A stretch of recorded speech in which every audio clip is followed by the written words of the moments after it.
Hi everyone, I'm Arek. I make music for games. Today I want to show you how I turn this into this.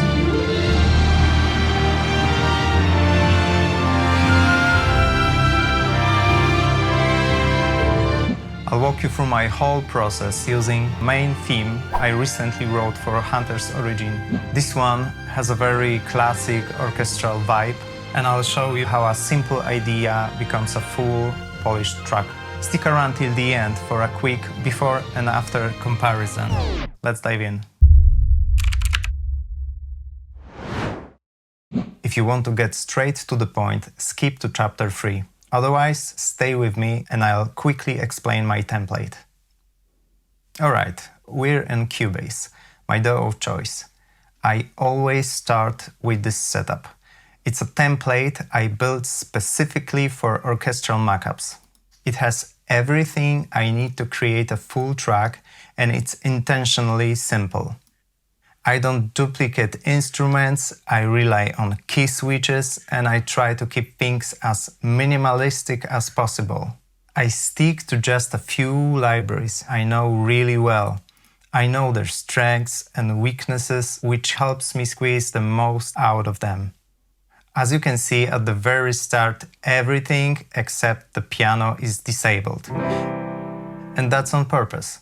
Over the years, I learned that writing a clean piano sketch first makes everything so much easier later. Any issues are way easier to catch before you go into full orchestration. Alright, let's move on. Let me play you something.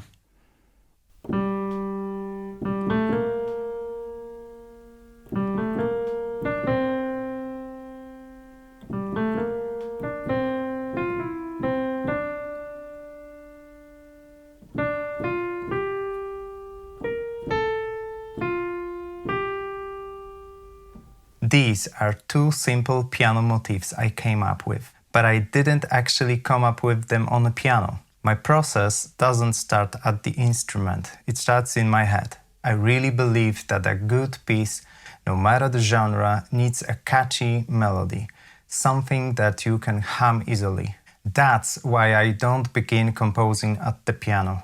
I start by humming. Also, I'm not a pianist. For me, the piano is just a tool to bring the ideas from my head into the real world. At this stage, my best friend is my phone.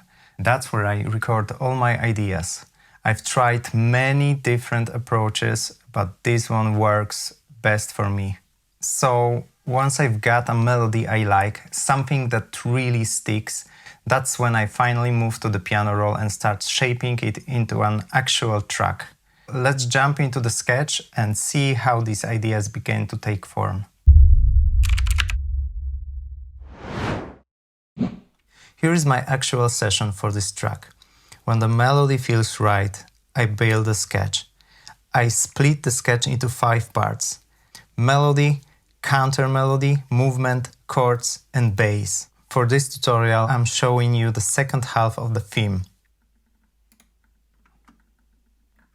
Here's the melody. I'll play it for you again.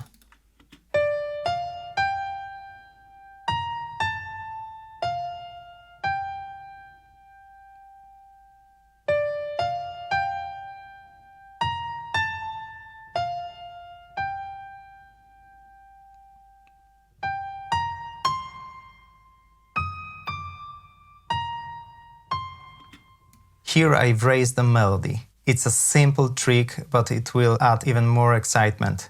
You will hear how it works later. I have a melody, then I add the bass. It gives the tune something to sit on.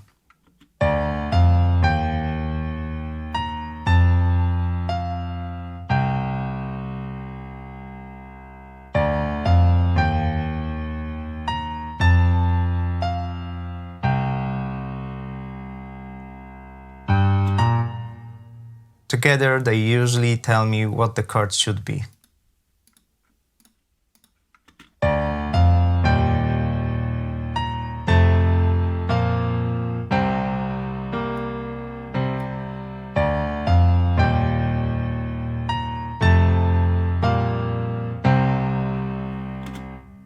Nice, that already works. But the melody has a lot of breathing room, so I want to fill those gaps with a counter melody.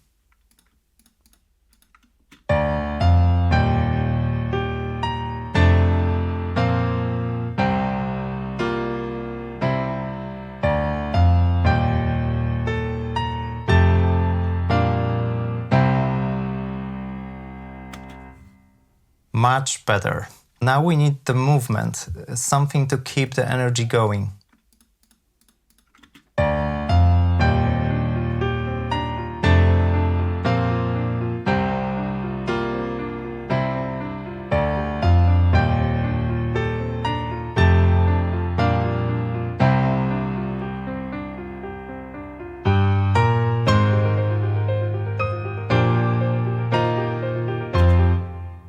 And that's all I need to start orchestrating.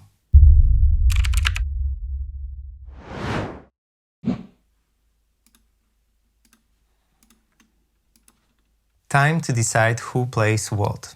There are some general guidelines, but no correct answer. It's all about the mood you want. For this moment in the track, I wanted something emotional and uplifting, so I chose strings. The main melody goes to the first and second violins, an octave apart, plus violas and oboe.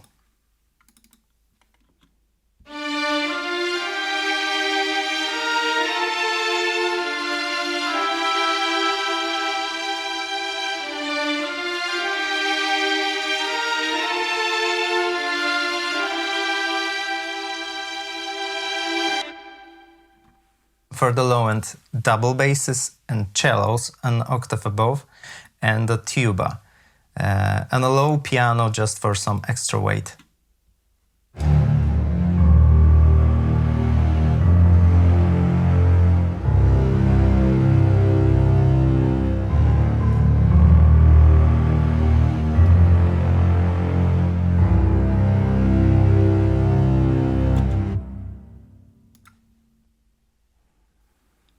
For the chords, I used trombones, bassoons, and clarinets. I'll play it with the tuba for some context.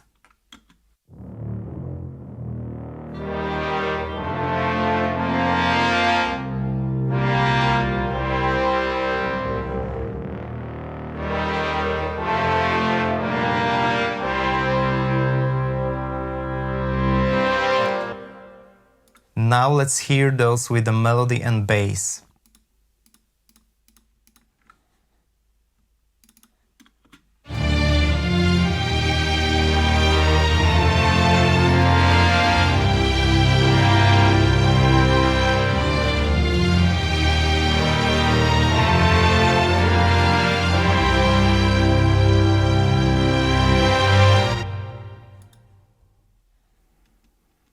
Time for the counterpoint. I went with the horns and trumpets to give it more epic feel. Let's listen to the whole brass section.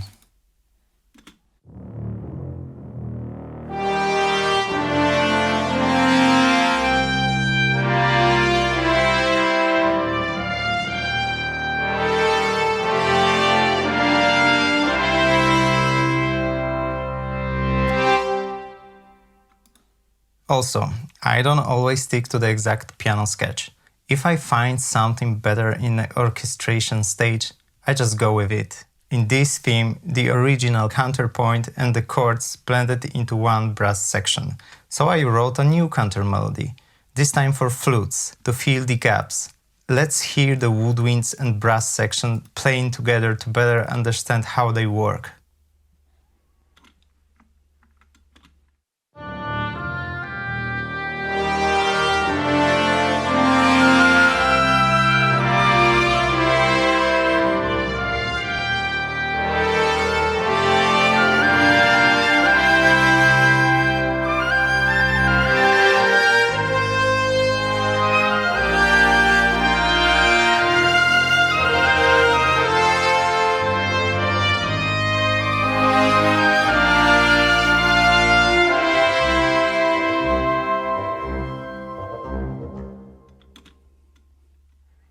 Nice, we're almost there.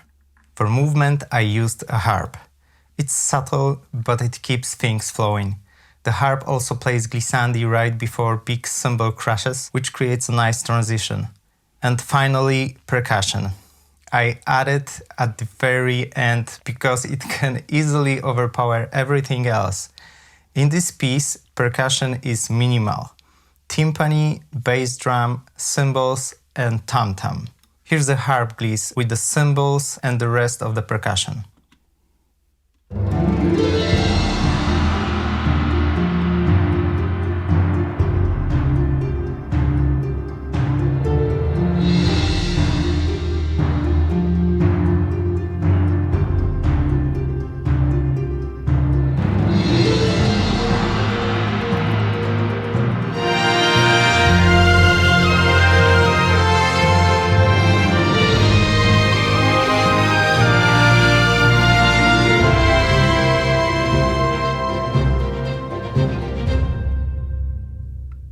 And that's the whole arrangement.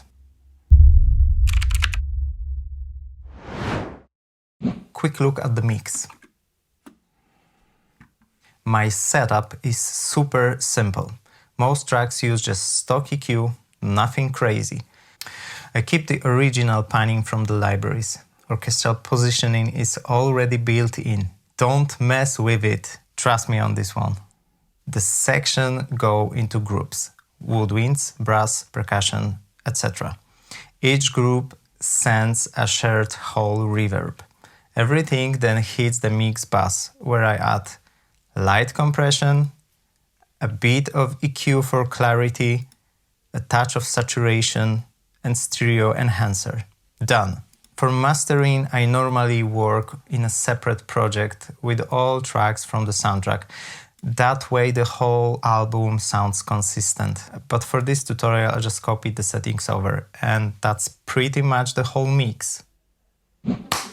And we're done! If you enjoy this kind of behind-the-scenes content, feel free to like and subscribe. It really helps the channel grow. And now let's listen one more time. Thanks for watching. See you next time.